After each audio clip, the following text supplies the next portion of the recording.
It's hard because that's been blood, sweat, and tears for the last 8 years. I mean, we built it, and there's been a lot of growth that has happened there, a lot of beautiful memories, just so much that I love about that place. I That believe place it. is the nicest property, the nicest sunrises, the most unbelievable sunsets. I mean, Monsoon storms, we were getting. so many amazing nights and days and weeks living there. I'm gonna miss it for sure. But I'm really excited. I mean, we're on the road again. We're on the way to Yosemite. I'm super grateful for that. And I've been waiting to go to Yosemite for like 30 years. selling the house is funding us being able to do this. So I wouldn't trade that. It's sad to leave the house, but exciting to be on the road again, exciting to travel, exciting to, be on to the next chapter. Hi, friends. This is James and Karen. We are Kerouacs Cruising. We are taking you on a journey, traveling the country with our dogs and finding remote places where the dog And us. can roam free and play while we discuss life's growths, beauty, and some struggles along the way.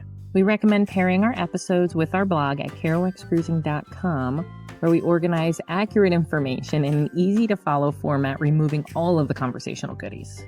The link for this episode's blog post is in the show notes. We encourage you to join the conversation by commenting where you listen, engaging with us on Facebook or Instagram at Kerouacs Cruising, or email us at join@kerouacscruising.com. In the meantime, thanks for tuning in. Sit back and enjoy the journey. Good morning, friends. Hi, thank you for joining Kerouacs Cruising.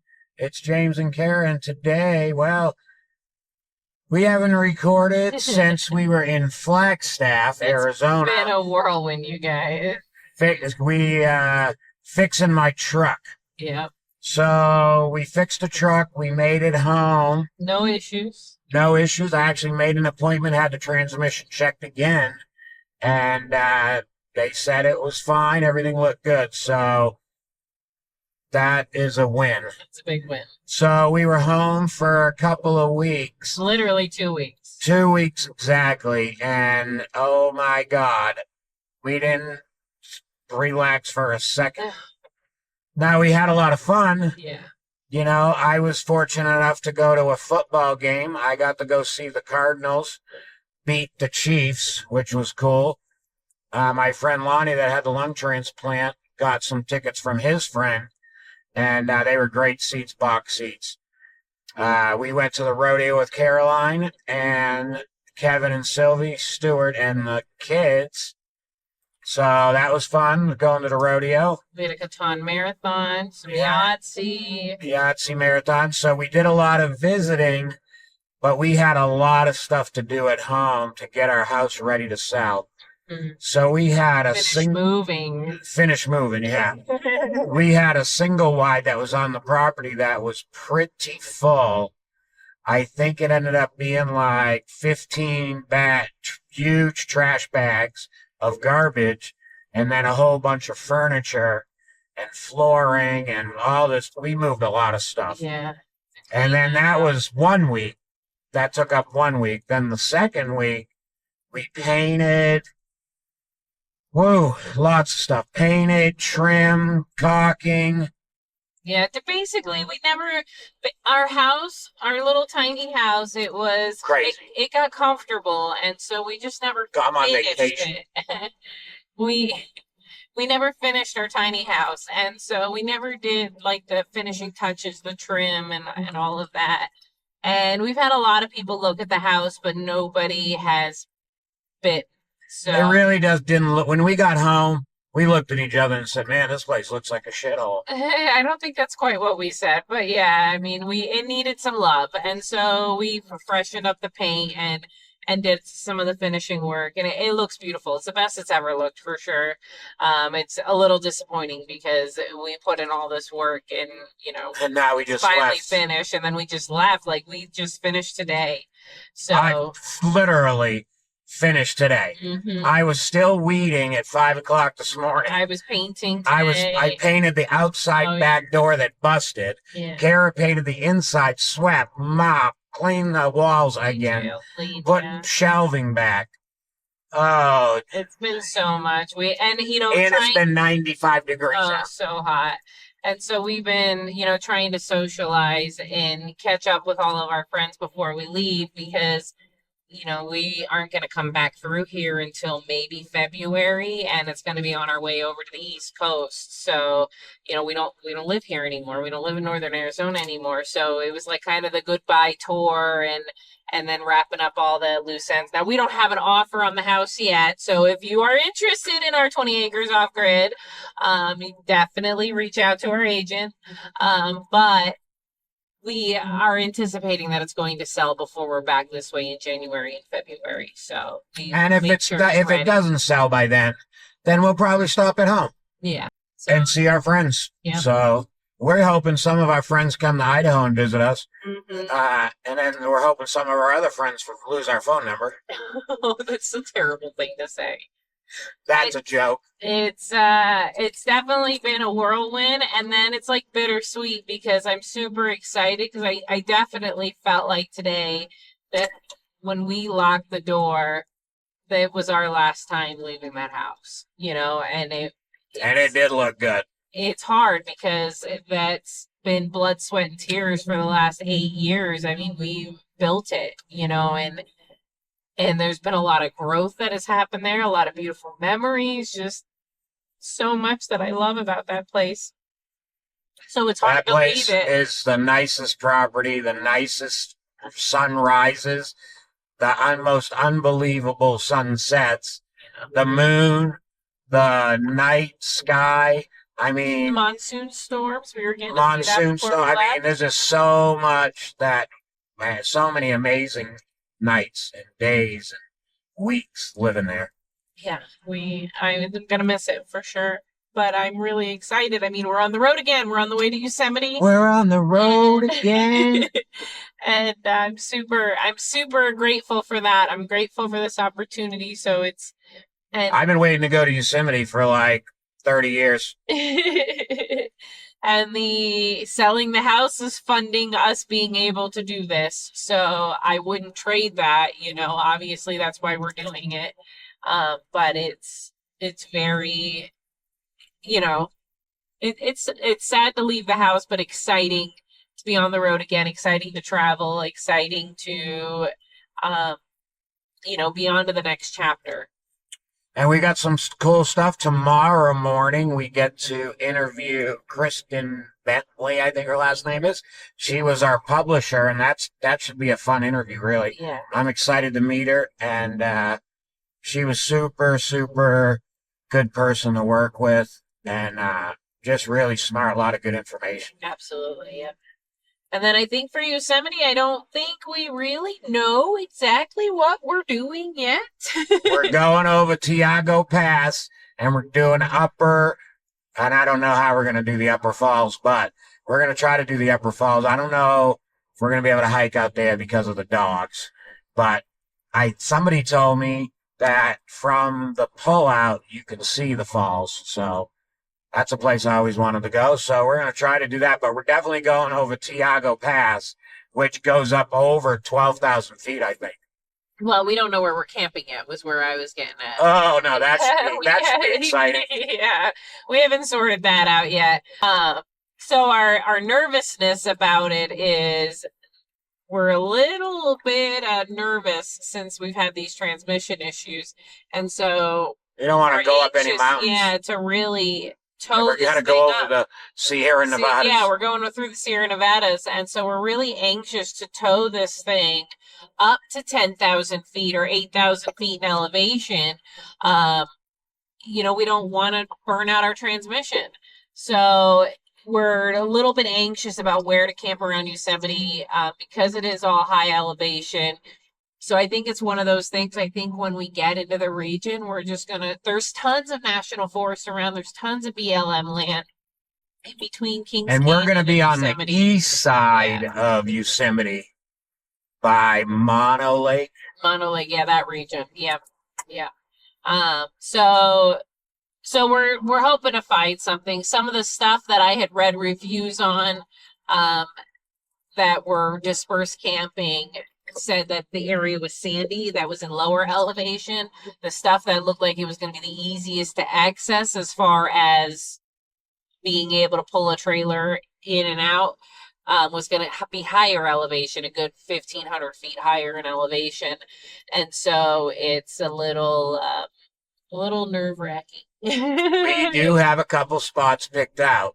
We're just going to have to, we are going to have to do what we preach and park the trailer, in town, disconnect it, and go look just with the truck so we don't get in any bad situations like we've already had. So that is super important. I don't want to get stuck again. Yeah. So we just got to go check it out and find the right place for us, and hopefully we can do that. We found some spots for free, and we want to stay there. I want to stay there 7 days. Yeah. And explore and really relax. We just worked our butts off. Yeah. When I tell you we worked, a few of the days I worked from 5 in the morning until 5, 6 at night. Yeah. Nonstop. Just boom, boom, boom, boom, boom, boom, boom, boom, boom, boom, boom. Yeah, and it's like if we weren't working, it was like we were doing something. Stuffing in as many things in one day as we could. Like the one day we went to town, we did our grocery shopping, we did laundry, we met some friends for lunch or brunch, and then we went home, dropped off our groceries, and then went and visited another friend and did game night. So it's like our days have just been jam packed. I don't even know how we had jobs before because we're so busy, and then of course trying to squeeze in, the behind the office work stuff. So it's a lot going on, and it'll be nice to disconnect a little bit and have no social engagements, just nature and exploring, and just the dogs and us with some Yosemite. Yeah, it'll be a good time. I'm excited, and like James said, he's been working like a dog, so it's been true. It feels good to work though, because it always I guess builds up your confidence, and it just feels good to get stuff done. I do think that sometimes work feels good. Yeah. So I don't know what else to say. Except sorry we didn't record as we went, but she did record the house. I don't know if she's going to put that. I think I'm going to stitch it in over. Nice. Yeah. For all this, because even the property we made the property look nice. When I pulled out and pulled in from going to Flag, I was like, when you pull up, this looks nice. This is a spot. This is a good spot. Yeah. So that's what I determined when I pulled in. Yeah. So next time we're gonna be talking to you. It'll be Yosemite. Or maybe while we're in seeing Kristen, if we have time, we're going to go check out Red Rock. Oh, yeah, we want to scope out Red Rock Canyon. We've heard a lot from a lot of different sources. There's a lot of good rock climbing there. And Ryan and Deidre have mentioned several times that they want to go to Vegas in the winter and do rock climbing. So we're going to scope it out, kind of see what's available for camping in that region, dispersed camping, hopefully, because it's not cheap to camp in Vegas. And then, there's some spots in Red Rock Canyon, and I tried to get one. Yeah. And I think in the middle of the summer, you'd be able to get in there. It's 107 degrees, but completely packed. Yeah. So, and that was for the part of the National Forest camping. It was free. Mm-hmm. So, them places to try to reserve online it actually said you got to book it up to 6 months out. Yeah. So crazy. So Red Rock Canyon, obviously, is super busy, but we're going to drive through it anyways and scope it out just for something to do, because we're going to interview at 10 in the morning, and then we'll have the rest of the day, and we're not checking out till Saturday morning. Yeah. So Friday should be a good day. I'm excited, really. Yeah. So stay tuned for Red Rock Canyon. That's all I have to say for right now. All right, you guys. Thanks for watching. See you next time. Love you. Bye. Hi, everybody. This is James from Kerouacs Cruising, and we had another fabulous day of traveling, and it didn't end so well for me. Obviously, things move in the camper. I was going to extend the jacks. I had my screw gun in there, And lo and behold, obviously we went over bumpy roads. The screw gun fell out, point down. So I went right through my foot, a through and through, with a Phillips head screwdriver from my screw gun right through my foot. It wasn't a great experience. It hurt like hell, and this is actually 24 hours later that I'm showing it to you. So, it hurt, and it still hurts. The whole bottom of my foot's swollen up bad. I've been icing it, and always make sure when you're opening cabinets and cubby holes after a travel day to stand back, because something's going to fall out. Till next time, thanks for watching. Have a great day.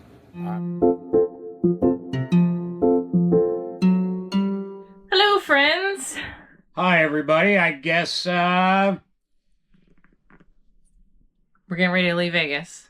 we're getting to leave that. Sorry, my foot hurts so bad. Things didn't work out the way that we were planning, obviously. So, actually, they worked out great for the interview with Kristen. Which was the whole reason we came into So Vegas. we went to Vegas to interview Kristen, which was great. Coming into Vegas Was hell. was horrible. We drove from home to Vegas, obviously, and getting to Vegas to the RV spot was horrible. So I wanted to be earlier. We left late. So we get to Vegas. It's sunset. It's getting dark. Yeah, it's like, we're driving through the thick of the traffic and the sun has set. It's dark, So and people are like zigzagging through traffic, almost cutting him off. traffic was horrible. Yeah. I will probably never bring the camper into Vegas again.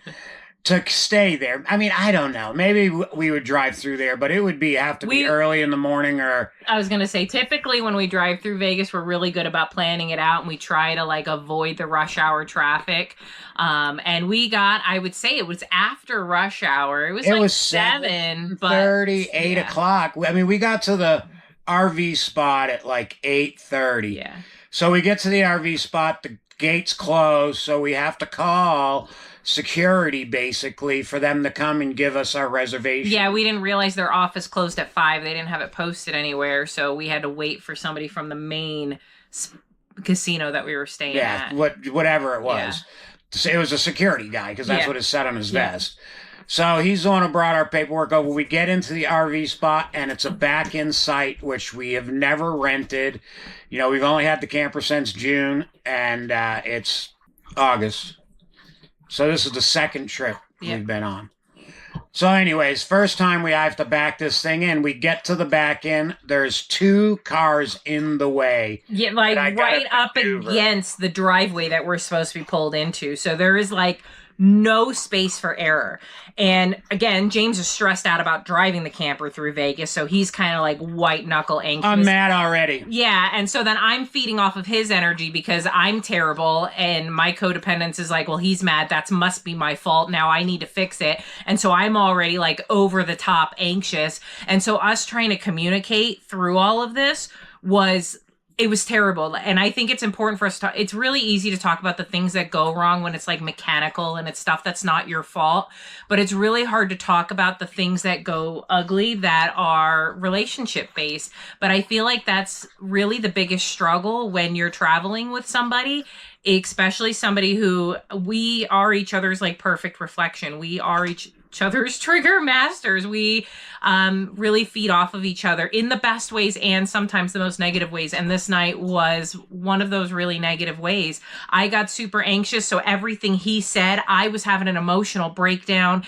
I couldn't focus well enough to understand what he's trying to communicate to me. And then vice versa. He's getting mad at me because now I'm having an emotional breakdown and he's already stressed out. So he can't hold me together as well as, keep things straight for him. So it was really ugly. It was bad. So we try to maneuver the camper in there, and we do. It's nothing bad happens. It's a bad with the camper. Nothing bad happens with the camper. So we finally get the camper in there. Stressful. I am angry and just want to relax, basically. Yeah. So I'm in a rush to set the camper up after we finally get it in the back end spot. and I open the pass-through door, and the drill falls out. Yeah. So, Needless to say, we're not arguing anymore. Like, that just kills all of the tension between us. well, the drill hits, and I don't even want to look at my foot. Yeah. I still just want to set up. And the dogs have been in the truck all day. I just want to set the camper up and be done with the day. So the drill hits my foot, and then it's just done. I'm like, okay, I'm having a fucking beer, and let's just leash these dogs and bring them for a walk. So we leash the dogs, and we bring them down. They have a dog yard, a fenced-in dog yard. So my foot hurts. Like, it's like fucking pain. But I don't even want to look at it. I know it went through my foot, but I really don't know how bad it is. But I'm like, I don't want to look at my shoe. So I'm not looking at my shoe. And then we get to the dog park, and the dogs are running around, and I'm like, all right, kind of calming down, but my foot's really hurting. So on the way back to the camper after walking the dogs, I decide to look down at my foot. And through the sneaker, through my sock, there's a blood pool. Broke the bottom of your shoe, you said too, right? Yeah. I didn't realize, like, I saw the aftermath of it. I saw the drill on the ground because he yelled something. I don't know if he yelled fuck or some shit. He yelled something. And so I looked, I saw the drill on the ground, but I just assumed the battery pack, because drills are heavy. I figured that hit his foot, and so he's probably bruised. I didn't realize the full extent of how bad it was until you finally came in and doctored yourself. Yeah, we got back from the doc. When I was walking back and I seen the blood pool, I'm like, I'm gonna have to do something with that. That is worse than I thought, and painful. Yeah.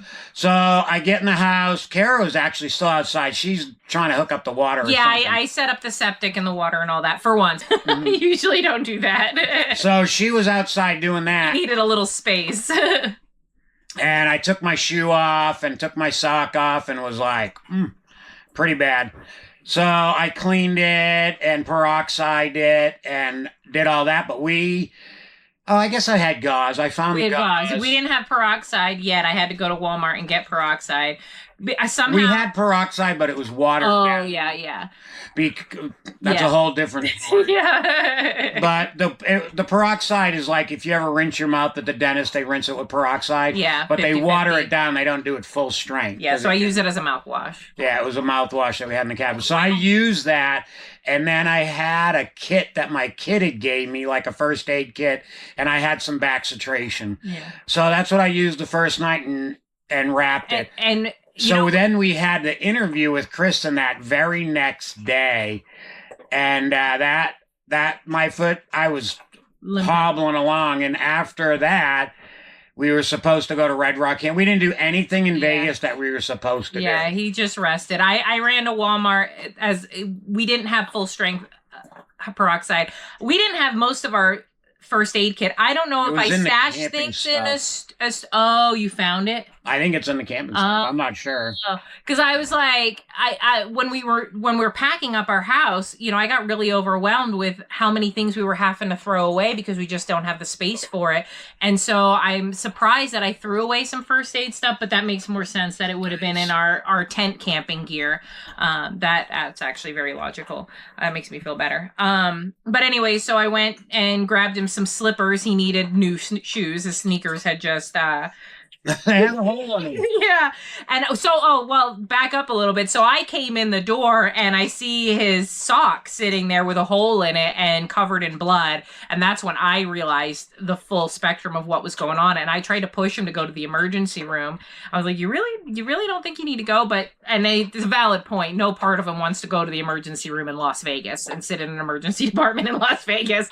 So I get I'm gonna get something else worse than a fucking screwdriver through my foot. Yeah, and so I'm not going. If he does, he's going to keep cleaning it. He talked to his son a little bit. He's going to keep an eye on it. Probably needs a tetanus shot. So if he is going to go to a doctor, he's going to wait until we get closer to Yosemite or somewhere along the way if he feels that. If I get an urgent care that I think's going to be easy in and out, then I'll go to an urgent care. We have Yosemite's going to have the National Park Clinic. Yep. So there'll be other resources than downtown Vegas emergency room. That's Yeah. not happening. So, other than that, we are packing up camp and heading to. On our way to Yosemite, yeah, We're gonna stop 2 one days. spot Mhm. that we're not really sure where we're stopping, but it's too far from Vegas to Yosemite for us to do it in one day. It would be like an 8-hour drive. Yeah. 7 hours or whatever.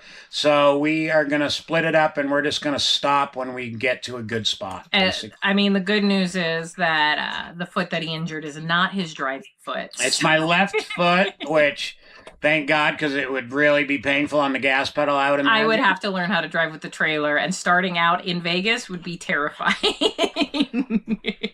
We're getting out of Vegas early. The traffic last night was horrendous. Yeah. So we're going to boogie out. And the way we're doing our interview episodes, they're a little off from our actual travel episodes. So by the time you see this, we will have already interviewed Kristen. So we'll go ahead and posted it, right? Yeah. Yep. And so we'll go ahead and post that in the show notes. We're doing the interviews and whatever deeper conversations midweek and our adventure travels on the weekend. So I will tell you, anybody that's listening to this that ever really wants to write a book, a nonfiction book, so it's got to be. We're with Kristen nonfiction, but I think anybody who wants to write anything should. I just mean you should listen to the interview with Kristen. Yeah. If you're interested in writing a book.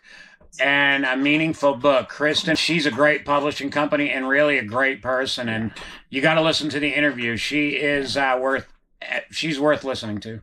It's fun because sometimes you interact with people in very small, isolated moments. Like we were doing our calls, getting ready for this book to be published and writing the book. And she was golden throughout every interaction, but like that's in her professional element, right? Like she's on her game. That's her space. And meeting her in person and really just having that one-on-one energy with her and getting to know her on a more personal level, and the way that we just ticked off with being able to chat it up. I mean, we could have probably started recording that conversation right off the bat because it was just so beautiful to Put it chat this way, with we her. spent so much time with her, she had to leave to go pick up her kids because before we even started interviewing, We it just was were like talking so much. 45 minutes, and then Easy we're like, conversation. oh, we should probably turn on the recorder. And then we shut the recorder off, and I knew she was something. She kept looking at her watch. Yeah. And I was like, you got something to do. This is after we recorded. Yeah. Now we're still talking, and she's like looking at her watch. I'm like, if you got to go, she's like, well, I really got to pick up my kids, so I'm really got to go. And so it was probably a 4-hour ordeal, and the interview is only an hour, you know? Yeah, it was really beautiful to talk to her. So I really think you guys should jump on that episode. And otherwise, yeah, we'll catch up. Yeah, we got to get going. Yosemite is going to be great. And can't We don't wait. know how much hiking we're going to be able to do, but we're going to try to see as much as possible and get our palate wet to come back in the future since we got a boo-boo foot. I'm walking. That's all I know. All right, you guys. Thanks for watching. Check out the foot. Bye. Thanks for tuning in to Kerouacs Cruising. We're thrilled to have you with us. We had a blast recording this episode and hope you enjoyed our adventures as much as we enjoyed sharing them. For more amazing pictures and stories, visit our website and blog at kerouacscruising.com. And join the conversation on Facebook at Kerouacs Cruising or email us at join@kerouacscruising.com. We'd love to hear your thoughts and suggestions. If you enjoyed this episode, please consider liking, subscribing, and leaving us a review. Your support helps us reach more listeners and allows us to continue sharing our travel experiences with you. It's a generous favor that means the world to us. Thank you so much for listening to Kerouacs Cruising. Until next time, happy travels.